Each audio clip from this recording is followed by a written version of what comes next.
Hello, my name is Morgan Lyon, and I am a junior this year at Northern studying preclinical psychology.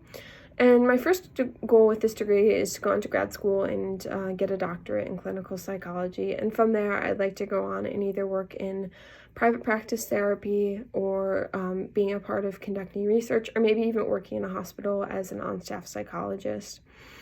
At this point, I am just really thankful for how diverse the field of psychology is and how many different job opportunities there are, because there are so many different new theories and new ideas that need proving and disproving, and there's new research to do all the time. And I think that having all of these different jobs at some point in my life is really realistic, because there really is so much to do in this field.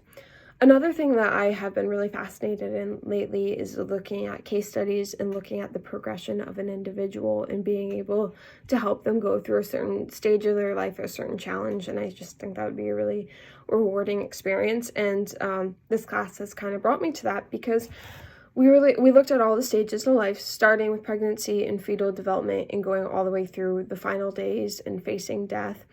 And it can be really overwhelming to look at all of that.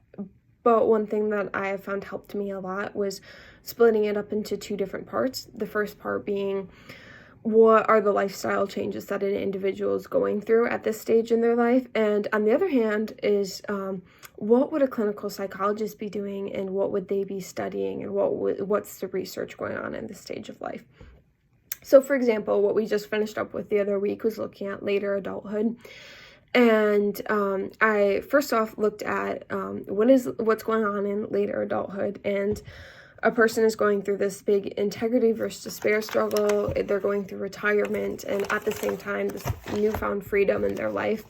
And a lot of people are having grandchildren at this point and reinvesting that freedom in their families. And then this whole other side of this is looking at a clinical health standpoint mixed in with a little bit of biology. But at this point, a person's older than 65 and cognitive health decline is really normal and natural.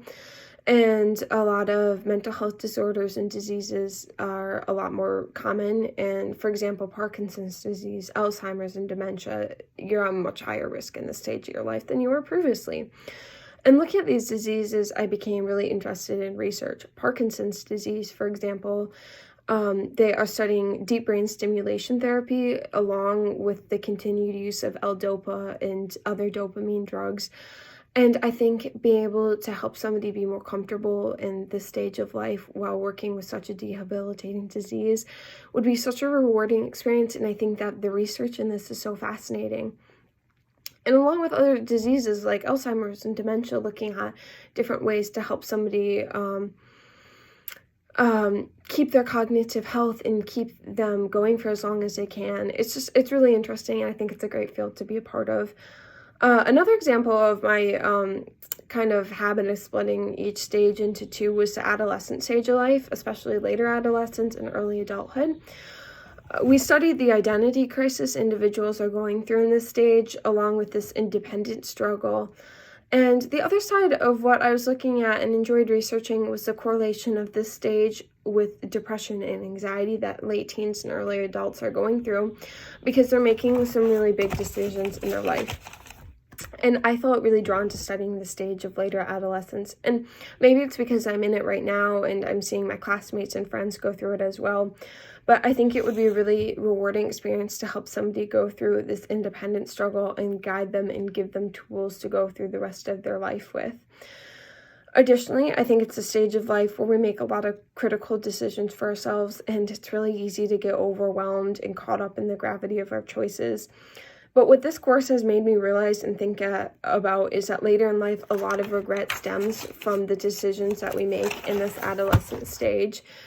And it makes it even more essential that we have somebody going through it with us that we trust and that could help us. And I think that as a therapist, giving somebody the tools to aid them through the rest of their life would be such a rewarding experience, and being able to make such a profound difference of this stage of life would be really beneficial for the rest of their life. And I think that would be a great thing to have as a part of my career later on.